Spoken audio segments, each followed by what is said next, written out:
Seorang di Paris sedang mengenakan pakaian dalam bermerek.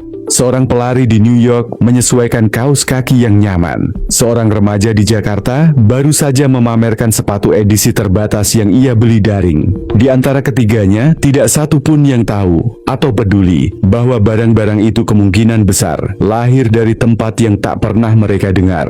Desa-desa kecil di pedalaman Cina. Tanpa tanda di peta, tanpa nama di brosur logistik, dan tanpa suara dalam promosi merek. Namun, desa-desa ini tidak hanya hidup, mereka menggerakkan dunia. Di salah satu sudut provinsi di selatan Cina, setiap bulan lebih dari 200 juta potong pakaian keluar dari pabrik-pabrik kecil. Mereka disortir, dikemas, dan dikirim ke berbagai belahan dunia. Tidak ada logo besar di pintu masuk. Tak ada petugas keamanan berseragam seperti yang biasa terlihat di pusat logistik global. Tapi di balik pintu seng itulah sebuah nama besar seperti Victoria's Secret pernah bergantung. Namun label di produk itu hanya menulis Made in China. Tidak disebutkan bahwa produk itu dibuat di desa yang sebagian besar warganya tidak bisa menyebut nama merek yang mereka jahit setiap hari. Mereka bekerja dalam sistem subkontrak, memproduksi untuk pabrik yang memproduksi untuk pabrik lain, hingga akhirnya sampai ke perusahaan global.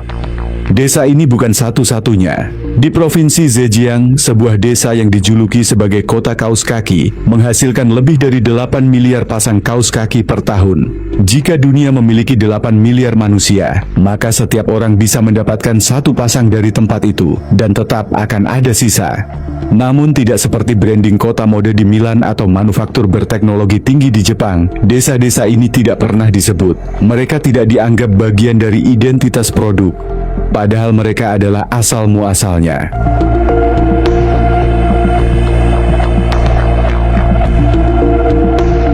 Di balik distribusi global ini, tersembunyi jaringan yang rumit dan sengaja diburamkan.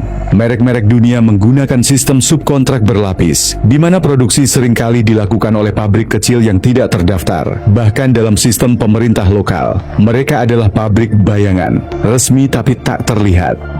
Sistem ini memiliki keuntungan. Merek bisa menekan biaya, menghindari kewajiban hukum, dan menjaga jarak dari masalah etik.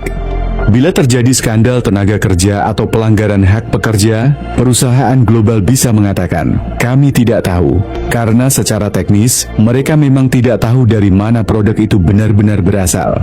Namun kenyataannya, banyak dari produk ini dibuat dalam kondisi minim perlindungan kerja.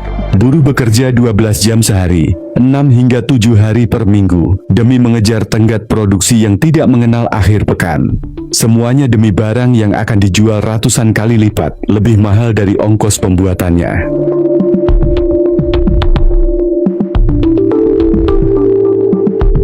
Yang menarik, dari sistem produksi besar inilah muncul dunia paralel. Dunia barang tiruan yang kualitasnya tak kalah dari yang asli.